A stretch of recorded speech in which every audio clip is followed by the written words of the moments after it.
दोस्तों ये कहानी है एक ऐसे 9 साल के बच्चे की जिसका बचपन किसी नर्क से कम नहीं था, लेकिन उस बच्चे ने हार नहीं मानी और पूरी दुनिया को अपने कदमों पर झुका दिया। चलिए देखते हैं कैसे। तो कहानी की शुरुआत सन 1172 से होती है, जहां हम अभी के नॉर्थ वेस्टर्न चाइना के इलाके को देखते हैं, जिसे उस समय टेंगुट किंगडम के नाम से जाना जाता था, जिसको टेंगुट राजवंश ही चलाता था। यहाँ पर कई सारे मंगोलियन ट्राइब्स के ग्रुप्स रहते थे, जिनके सरदार को खान कहा जाता था। इस ट्राइब्स के खानों की आपस में बहुत गहरी दुश्मनी होती थी, क्योंकि ये सभी लोग पावर में बने रहना चाहते थे, जिसके चलते इनके बीच अक्सर लड़ाइयां चलती ही रहती थी। इन लड़ाइयों में बहुत सारे लोग मारे जाते थे। मंगोलों की दुनिया में कोई नियम कानून नहीं थे, इसलिए इनको एक सुप्रीम खान की सख्त जरूरत थी, ताकि ये सभी लोग एकजुट होकर रह सकें। यहाँ से सीन शिफ्ट होता है और हम एक आदमी को देखते हैं जिसका नाम येसुई था, और ये चाइना के वेस्ट साइड से एक छोटा मोटा खान था। इस समय येसुई एक सफर पर निकला था। उसके साथ उसका 9 साल का बेटा तेमुजिन भी था। दरअसल येसुई अपने बेटे के लिए एक वाइफ ढूंढने के लिए निकला था। रात होने पर वो अपने दोस्त के ट्राइब पर आराम करने के लिए रुकते हैं। वहीं जब तेमुजिन अपने घोड़े के पास खड़ा होता है तो उसके पास एक छोटी लड़की आती है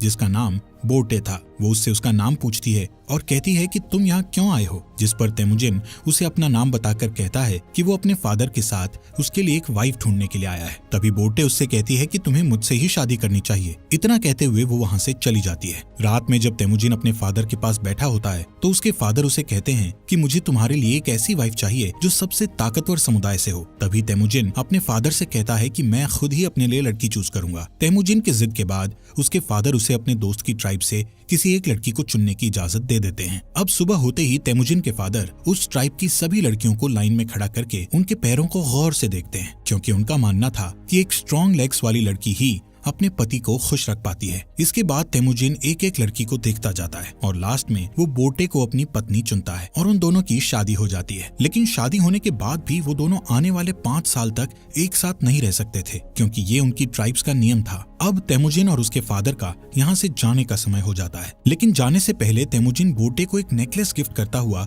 उसे कहता है कि वो उसके लिए जल्द ही वापस आएगा। यहाँ से येसुई तेमुजिन और अपने लोगों के साथ सफर पर निकल जाता है। कुछ दूर चलने के बाद वो लोग एक जगह पर आराम करने के लिए रुकते हैं। यहाँ पर वो सभी लोग काफी सतर्क थे, क्योंकि ठीक उनके सामने थोड़ी दूर एक और खान की ट्राइब के लोग बैठे थे। थोड़ी देर बाद उस खान का एक आदमी येसुई के लिए एक कटोरी में दूध लाता है, जिसका मतलब शांति का पैगाम था, और वो लोग समझौता करना चाहते थे। येसुई वो दूध की कटोरी ले लेता है और सामने बैठे खान के लिए भी अपनी तरफ से एक दूध की कटोरी भेजता है। येसुई के आदमी येसुई को खुद वो दूध पीने से पहले अपने किसी नौकर को पिलाने के लिए बोलते हैं, लेकिन येसुई उन्हें ऐसा करने से मना कर देता है, क्योंकि वो उस खान का विश्वास नहीं तोड़ना चाहता था और खुद ही वो दूध पी जाता है। दूसरी तरफ खान भी येसुई का भिजवाया हुआ दूध पी लेता है। थोड़ी देर बाद जब वो लोग अपना सफर फिर से जारी रखते हैं तो रास्ते में अचानक ही येसुई के सीने में बहुत तेज दर्द होने लगता है, जिससे वो अपने घोड़े से गिरकर मर जाता है। यहाँ हमें पता चलता है कि ये सब उस खान के दिए गए दूध के कारण हुआ था, क्योंकि खान ने उस दूध में जहर मिलाकर दिया था। तभी तेमुजिन अपने फादर के पास जाता है, लेकिन उसके साथ के सभी लोग उसे यहीं पर अकेला छोड़कर वहाँ से जाने की तैयारी करने लगते हैं, क्योंकि उनके बीच एक परंपरा थी जिसमें उनका मानना था कि उन्हें किसी मजबूत इंसान को ही फॉलो करना चाहिए। अब जबकि येसुई जो उनका राजा था उसकी डेथ हो चुकी थी, इसलिए येसुई के लोग अपने लिए एक नए राजा की तलाश में निकल रहे थे। जिसके बाद तेमुजिन अपनी माँ के साथ अपने पिता येसुई का अंतिम संस्कार करता है। येसुई के पास जो बहुत सारी भेड़ें और बकरियां थी, अब वो सब येसुई के सबसे खास सैनिक जिसका नाम टारगुटाई था उसने रख ली थी। ये देखते हुए तेमुजिन की माँ उसे बद्दुआ देते हुए कहती है कि मेरा बेटा एक दिन तुम्हें ढूंढकर जरूर मारेगा। टारगुटाई ये सुनकर सोच में पड़ जाता है कि कहीं आगे चलकर ये बच्चा उसे सच में ना मार दे, इसलिए वो उसे उसी वक्त मारने के लिए आगे बढ़ता है। लेकिन मंगोलों में एक रिवाज था जिसके हिसाब से किसी को मारने से पहले वो उसकी हाइट को उनके रथ के पहिए से नापते थे, और वो कभी भी बच्चों को नहीं मारते थे। जब टारगुटाई तेमुजिन की हाइट को उनके रथ के पहिए से नापता है तो उसकी हाइट कम निकलती है, और तेमुजिन अभी बच्चा था इसलिए वो बच जाता है। लेकिन टारगुटाई उसकी माँ को बोलता है कि वो अगले साल तेमुजिन को मारने जरूर आएगा, और तब तक उसकी हाइट और उम्र भी बढ़ चुकी होगी। कुछ महीनों बाद जब सर्दी आ जाती है तो तेमुजिन के पास छुपने के लिए कोई भी जगह नहीं थी। तभी उसे अपने फादर की बात याद आती है कि उन्होंने कहा था कि गॉड टेंगरी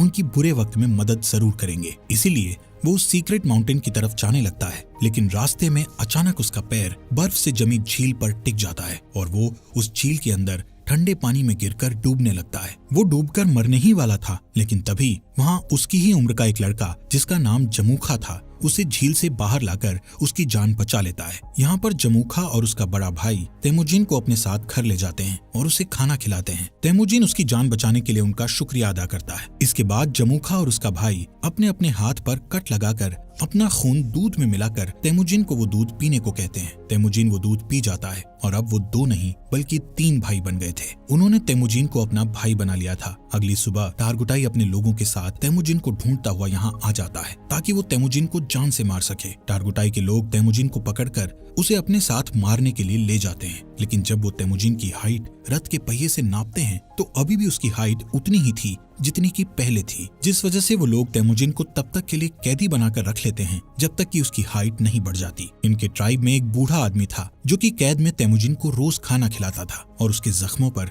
मलहम पट्टी भी करता था। कुछ दिनों बाद टारगुटाई फिर से तेमुजिन की हाइट नापता है, लेकिन अभी भी उसकी हाइट उतनी ही थी। इसी टाइम पर यहाँ बारिश होने लगती है और सभी लोग भागकर अपने अपने तंबू में चले जाते हैं। इसी बात का फायदा उठाते हुए वो बूढ़ा आदमी तेमुजिन को वहाँ से छुड़ाकर भगा देता है। तेमुजिन भागता भागता बहुत दूर चला जाता है। उसके गले में एक भारी लकड़ी का फंदा भी बंधा हुआ था, लेकिन कैसे भी करके वो उस पहाड़ पर जाता है जहाँ पर उसके फादर ने बताया था। वहाँ वो गॉड टेंगरी से विश मांगता है कि अचानक तेमुजिन को वहाँ एक सफेद भेड़िया दिखता है, जिसके तुरंत बाद उसके गले में बंधा हुआ लकड़ी का फंदा भी अपने आप ही खुलकर नीचे गिर जाता है। यहाँ से सीन कट होता है और हम सन 1186 में तेमुजिन को देखते हैं, जो कि अब एक नौजवान लड़का बन चुका था। लेकिन तेमुजिन अभी भी टारगुटाई के लोगों से बचकर भाग रहा था। कई सालों से टारगुटाई के लोग तेमुजिन को ढूंढ रहे थे और एक दिन वो तेमुजिन को ढूंढ ही लेते हैं और उसे पकड़कर फिर से कैदी बनाकर उसी लकड़ी के फंदे में रखते हैं जिसमें उसे बचपन में रखा गया था। अब क्योंकि तेमुजिन की हाइट और उम्र बढ़ चुकी थी, इसलिए उसके मरने के चांसेस बहुत ज्यादा थे। लेकिन टारगुटाई उसे जान से नहीं मारता क्योंकि वो उसे अपनी जान की भीख मांगते हुए देखना चाहता था। लेकिन तेमुजिन टारगुटाई से बोलता है कि मैं खुशी खुशी मर तो सकता हूँ, लेकिन तुम्हारे आगे अपनी जान की भीख कभी नहीं मांगूंगा। ये सुनकर टारगुटाई उसे टॉर्चर करना शुरू कर देता है और उसे कहता है कि अब मैं तुम्हें धीरे धीरे तड़पा तड़पा कर मारूंगा। यहाँ पर हम देखते हैं कि वो बूढ़ा आदमी अभी तक जिंदा था और वो फिर से तेमुजिन के पास जाकर उसे पानी पिलाता है। उसी दिन शाम को जब सभी लोग आपस में बिजी थे तो टारगुटाई तेमुजिन के पास अकेला उससे बात करने जाता है। इसी बात का फायदा उठाकर तेमुजिन उसी लकड़ी के फंदे से जिससे उसे बांधा गया था उससे टारगुटाई को मारकर वहाँ से भाग जाता है। अब टारगुटाई को मारकर वो खुद खान बनने के लिए तैयार था। अब यहाँ पर वो सबसे पहले अपनी वाइफ के पास जाता है जिससे उसने बचपन में शादी की थी। वो बोटे के पास जाता है जो अब बड़ी हो चुकी थी और बहुत खूबसूरत भी। बोटे उससे कहती है कि मैं कई सालों से तुम्हारा इंतजार कर रही थी और अब फाइनली वो दोनों साथ थे। कुछ देर बाद वो लोग यहाँ से निकल जाते हैं। यहाँ से तेमुजिन सीधा अपनी माँ और बहन के पास उनसे मिलने जाता है। तेमुजिन को इतने सालों बाद देखकर उसकी माँ और बहन बहुत खुश थे, लेकिन एक दिन इनके ऊपर मर्किट ट्राइब के लोगों का अटैक हो जाता है। कई साल पहले तेमुजिन के फादर ने इस मर्किट ट्राइब के खान की मदर को किडनैप किया था और तब इस ट्राइब के खान ने कसम खाई थी कि वो अपनी माँ का बदला जरूर लेगा। और अब ये लोग यहाँ बोटे को किडनैप करने आए थे। बोटे और तेमुजिन दोनों यहाँ से भागने की कोशिश करते हैं, लेकिन तभी एक तीर बोटे को लगता है जिससे वो अपने घोड़े से नीचे गिर जाती है और वो लोग उसे किडनैप कर लेते हैं। दरअसल मर्किट खान बोटे को अपनी वाइफ बनाना चाहता था, वहीं दूसरी ओर तेमुजिन अपनी वाइफ बोटे को वापस लाना चाहता था, जिसके लिए वो अकेला काफी नहीं था। इसलिए वो मदद के लिए अपने पुराने भाई जमूखा के पास जाता है। यहाँ जमूखा भी एक ट्राइब का खान था जो कि बहुत पावरफुल ट्राइब थी। जमूखा तेमुजिन की मदद करने के लिए तैयार था, लेकिन लड़ाई के लिए वो तेमुजिन को 1 साल का इंतजार करने के लिए कहता है क्योंकि उसे बाकी ट्राइब्स पर अटैक करके उन्हें अपने अंडर लेना था। समय के साथ साथ 1 साल भी बीत जाता है और वो वक्त आ जाता है जब वो दोनों भाई मिलकर अपनी सेना लेकर मर्किट ट्राइब पर अटैक करते हैं। लड़ाई में वो सभी लोगों मर्किट ट्राइब के खान और उसकी सेना को मारकर उनका जरूरी सामान अपने साथ उठा लेते हैं। वहीं एक टेंट में बोटे बैठी थी जो कि प्रेग्नेंट थी। इसके बावजूद भी तेमुजिन उसे अपना लेता है। उसी रात ये लोग अपनी जीत का जश्न मनाते हैं और तेमुजिन के साथ और भी कई लोग जुड़ जाते हैं जो उसे वहां मिले सामान को सभी में बांटने के लिए कहते हैं, जिसमें से तेमुजिन सिर्फ 10% सामान ही अपने पास रखता है और बाकी 90% वहाँ के लोगों में बांट देता है। तेमुजिन उन मरे हुए लोगों के परिवारों को भी कुछ सामान देता है जिन्होंने लड़ाई में अपनी जान गंवाई थी। तभी यहाँ जमूखा के 2 लोग ये सब देखते हैं और तेमुजिन की ट्राइब के साथ जुड़ जाते हैं। अब क्योंकि मंगोल्स में शुरू से ही ये नियम था कि वो अपने खान को खुद ही चुन सकते थे, जिसमें जमूखा चाहकर भी कुछ नहीं कर सकता था। लेकिन ये देखकर कि उसकी ट्राइब के 2 लोग तेमुजिन की ट्राइब में चले गए हैं, उसके मन में तेमुजिन के खिलाफ दुश्मनी बढ़ जाती है। नेक्स्ट सीन में तेमुजिन के आदमी जमूखा के आदमियों को उनके घोड़े चुराते हुए देख लेते हैं। तभी जमूखा के आदमी बचकर वहां से भागने लगते हैं, जिसके बाद तेमुजिन के आदमी गुस्से में गलती से उन्हें जान से मार डालते हैं। लेकिन जब वो लोग जमूखा के उन लोगों को देखते हैं तो उन्हें पता चलता है कि उनमें से एक आदमी जमूखा का बड़ा भाई था। और अब जैसे ही जमूखा को इसके बारे में पता चलता है तो वो तेमुजिन को जान से मारने की ठान लेता है, क्योंकि उसे अपने भाई की जान का बदला लेना था, जिसके लिए जमूखा आसपास के और ट्राइब्स के खानों से हाथ मिला लेता है और अपनी एक बड़ी ट्राइब बनाकर तेमुजिन की ट्राइब पर अटैक कर देता है। तेमुजिन जानता था कि वो लोग ये जंग नहीं जीत सकते, क्योंकि उसके पास इतने सैनिक नहीं थे जितने जमूखा के पास थे। इसलिए वो अपनी ट्राइब की औरतों और बच्चों को वहां से जाने के लिए कहता है और बाकी लोगों को लड़ने के लिए बोलता है। इस लड़ाई के बीच तेमुजिन अपने सैनिकों के साथ हार जाता है और जमूखा उसे और उसके सैनिकों को बंदी बना लेता है। जमूखा तेमुजिन को अभी भी भाई बोलता था, लेकिन वो अपने बड़े भाई की जान का बदला लेना चाहता था। इसलिए वो तेमुजिन को अपनी जान बचाने के लिए गिड़गिड़ाते हुए देखना चाहता था। इसके बाद वो तेमुजिन को अपना गुलाम बना लेता है और किसी और ट्राइब के लोगों को बेच देता है, जहाँ सजा के तौर पर तेमुजिन को रेगिस्तान में काफी दूर पैदल चलना पड़ता है। बहुत दूर चलने के बाद ये लोग एक शहर पहुंच जाते हैं जहाँ टेंगुट डायनेस्टी का शासन था। ये लोग तेमुजिन को एक जगह बैठाते हैं ताकि दूसरे लोग उसको देखकर उसे खरीद सकें। एक दिन इस सल्तनत का राजा बाजार आया हुआ था। तभी वो तेमुजिन को देखता है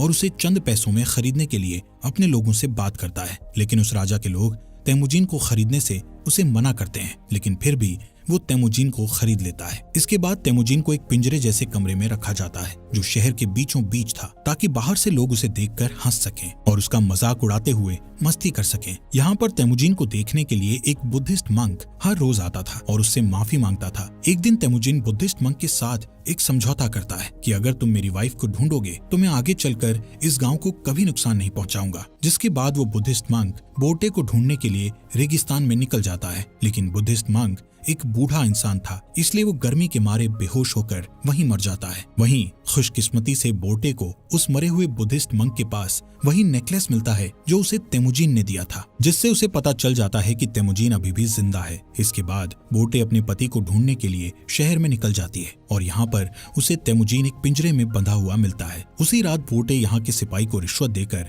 तेमुजिन को यहाँ से भगा लेती है और तेमुजिन देखता है कि उसका बेटा बड़ा हो चुका है और बोटे की एक बेटी और भी है। बोटे तेमुजिन को घर ले आती है। यहाँ अब पूरा परिवार हंसी खुशी रहने लगता है। एक दिन बोटे तेमुजिन से कहती है कि सभी मंगोल्स एक जैसे ही होते हैं, सभी चोरी करते हैं और एक दूसरे को मारते हैं। मंगोल्स के लिए ये चीज एक आम बात है। लेकिन बोटे की इस बात का तेमुजिन पर बहुत गहरा प्रभाव पड़ता है और वो अपनी फैमिली को छोड़कर वहाँ से निकल जाता है। वो डिसाइड करता है कि अब वो सभी ट्राइब्स को मिलाकर एक नया मंगोल राज बनाएगा, जिसमें सभी के बीच नियम और कानून होंगे। तेमुजिन अब डिसाइड कर चुका था कि अगर इस काम को पूरा करने के लिए उसे किसी की जान भी लेनी पड़े तो वो पीछे नहीं हटेगा। वो 3 नियम बनाता है, जिसमें पहला नियम था कि औरतों और बच्चों को कभी नहीं मारा जाएगा। दूसरा नियम था कि दुश्मन से मरते दम तक लड़ा जाएगा और तीसरा नियम ये था कि कोई भी अपने खान को धोखा नहीं देगा। यहाँ से सीन कट होता है और हम सन 1196 को देखते हैं, जहां कई साल पहले तेमुजिन ने कसम खाई थी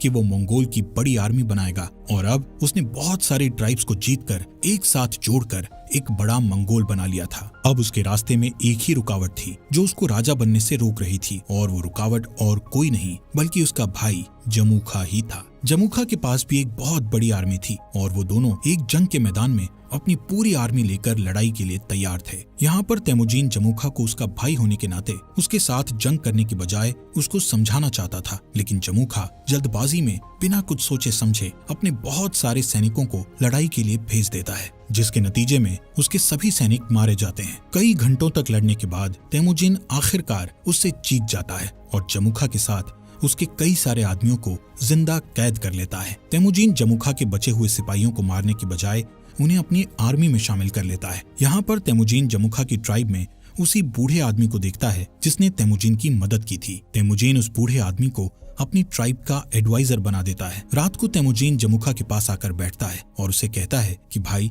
ये जो अपना अपना राज बड़ा करने का लालच है, ये आज उन्हें जिंदगी के ऐसे मोड़ पर ले आया है कि उन्हें अब एक दूसरे की जान लेनी पड़ रही है। जमुखा तेमुजीन से कहता है कि अगर मैं तुम्हारी जगह पर होता तो मैं अपने दुश्मन के सभी सिपाहियों को मार गिराता। दोस्तों, इस बात से हमें ये पता चलता है कि तेमुजीन और जमुखा की सोच कितनी अलग थी। इस बातचीत के बाद तेमुजीन अपने भाई जमुखा को माफ कर देता है और उसे यहाँ से जाने के लिए कहता है। इसके बाद हम बोर्टे को देखते हैं जो तेमुजीन के पास आई हुई थी। तेमुजीन बोर्टे और अपने बच्चों को देखकर बहुत खुश होता है। यहाँ से सीन शिफ्ट होता है और हम सन 1206 में तेमुजीन को देखते हैं, जो इस समय सारे मंगोल्स का खान बन गया था, जिसका नाम गेंगीज खान पड़ गया था और उसे एक और नाम से भी जाना जाने लगा था, जो कि था चंगेज खान। इसके बाद उसने पूरे के पूरे टेंगुट साम्राज्य का खात्मा कर दिया था और एक नए सिरे से साम्राज्य की स्थापना की। उसने मोनेस्ट्री शहर को उस मंक की आखिरी इच्छा समझकर छोड़ दिया, क्योंकि उस मंक ने तेमुजीन से कहा था कि अगर मैं तुम्हारी पत्नी को ढूंढकर तुम्हारे बारे में बता दूं तो तुम इस मोनेस्ट्री शहर को तबाह नहीं करोगे। और आगे चलकर ये मोनेस्ट्री शहर मंगोल साम्राज्य का